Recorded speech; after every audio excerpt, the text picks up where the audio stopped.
Pernah nggak sih Anda berhenti sejenak dan mikirin keajaiban teknologi yang kita pakai setiap hari? Nah, dalam beberapa menit ke depan, kita akan bongkar tuntas teknologi yang menghubungkan kamera di rumah Anda langsung ke ponsel di tangan Anda. Yuk kita telusuri perjalanan data dari dunia nyata ke dunia cloud digital. Pertanyaannya mungkin kedengeran simple ya, tapi jawabannya, wah, itu membawa kita langsung ke jantung dunia digital modern. Biar gampang, kita bakal pakai kamera pintar ini sebagai kelinci percobaan kita untuk membedah semuanya, satu persatu. Oke, ini dia peta perjalanan kita. Pertama, kita mulai dari perangkatnya dulu. Apa sih yang bikin sebuah benda jadi pintar? Terus, kita bakal ikuti jejak datanya lewat koneksi-koneksi tak terlihat. Kita juga akan belajar bahasa yang mereka pakai buat ngobrol, gimana cara kita menjaganya tetap aman, dan terakhir, kita akan coba renungkan, seperti apa sih masa depan yang serba terhubung ini? Siap? Oke, kita mulai dari awal banget. Si bendanya itu sendiri. Apa sih bedanya kamera keamanan jadul sama kamera yang pintar? Nah, kuncinya ada di satu konsep yang keren banget, namanya Internet of Things, atau biasa disingkat IoT. Gampangnya gini, IoT itu soal ngasih otak digital ke benda-benda sehari-hari. Jam tangan yang bisa ngukur detak jantung, kulkas yang bisa pesan susu sendiri, dan tentu aja kamera keamanan kita ini, semuanya adalah bagian dari jaringan raksasa yang saling nyambung dan saling ngobrol. Jadi gimana caranya perangkat IoT ini merasakan dunia di sekitarnya?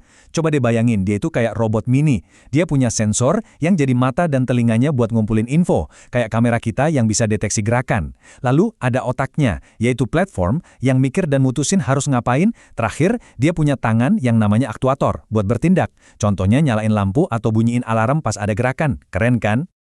Alur kerja IoT ini sebenarnya ngikutin 3 langkah yang simple tapi super efektif. Pertama, rasakan, sensornya nangkep ada gerakan. Kedua, kirim. Data gerakan itu langsung dikirim lewat jaringan. Ketiga, bertindak. Sebuah perintah dikirim balik, misalnya, tring, notifikasi muncul di ponsel Anda. Rasakan, kirim, bertindak. Nah, siklus inilah yang jadi mesin penggerak dunia IoT. Punya perangkat pintar itu satu hal, tapi kalau dia sendirian, ya percuma. Dia butuh koneksi. Nah sekarang, ayo kita jelajahi jalan tol tak terlihat, yang bikin semua perangkat ini bisa saling ngobrol. Dunia jaringan komputer. Kamera kita ini bisa nyambung ke internet lewat 2 jalur utama. Yang pertama, pakai kabel atau Ethernet, yang biasanya lebih ngebut dan stabil. Yang kedua, nirkabel alias Wi-Fi, yang pastinya lebih fleksibel, bisa ditaruh di mana aja. Dua-duanya ini jadi fondasi konektivitas kita. Sekarang, coba kita ikutin gimana data video dari kamera Anda bisa sampai tujuan. Anggap aja data itu kayak paket. Nah, access point itu gerbang nirkabelnya. Terus ada switch yang bantu ngatur lalu lintas paket di dalam jaringan rumah Anda. Dan yang paling penting, ada router yang tugasnya kayak Pak Pos super canggih. Mastiin paket data Anda dikirim ke alamat yang benar di tengah luasnya internet. Punya koneksi itu ibarat kita udah bangun jalan.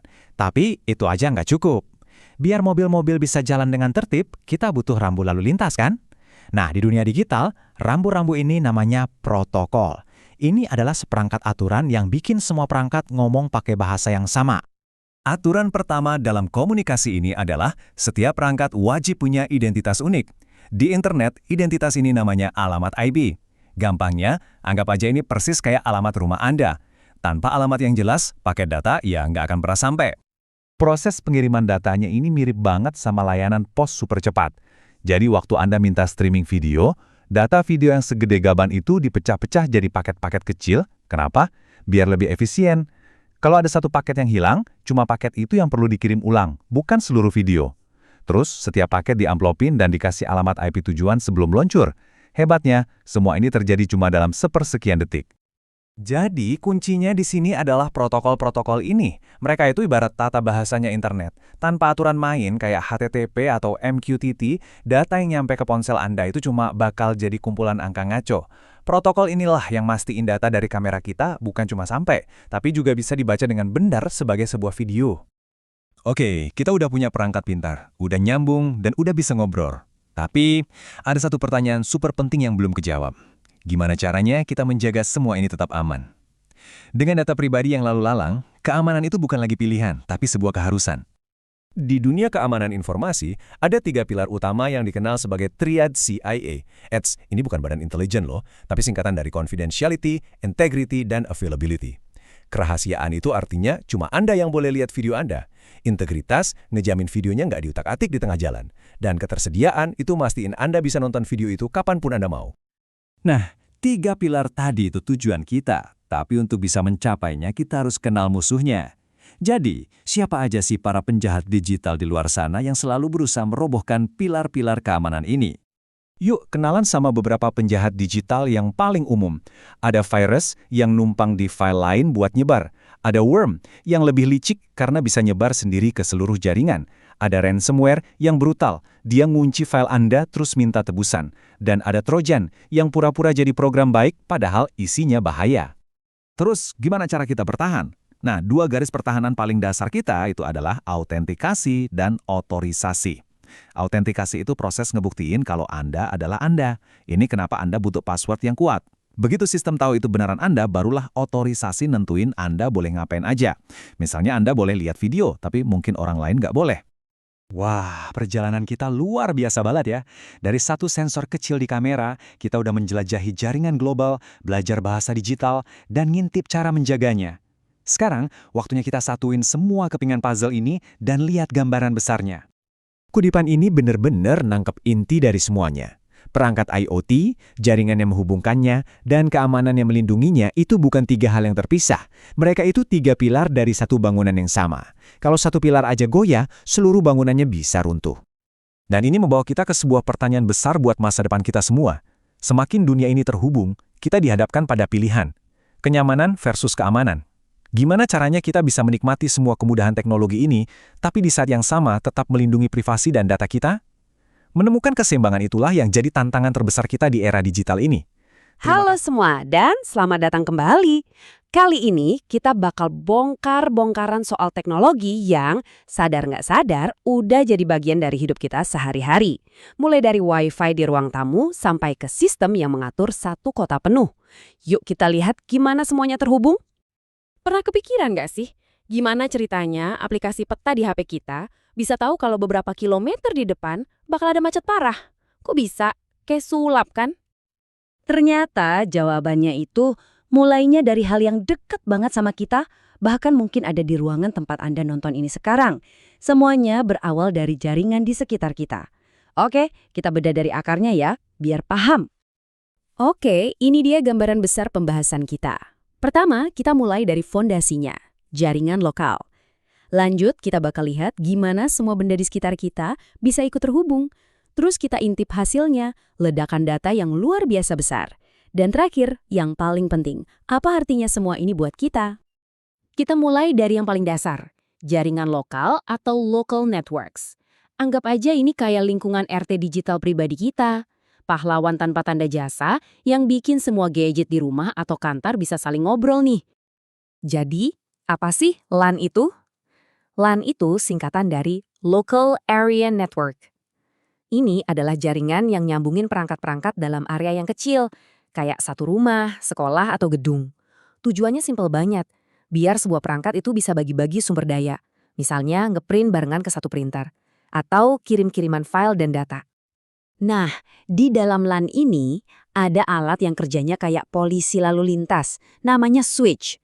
Tugasnya nyambungin banyak perangkat, misalnya PC dan printer, dalam satu jaringan yang sama.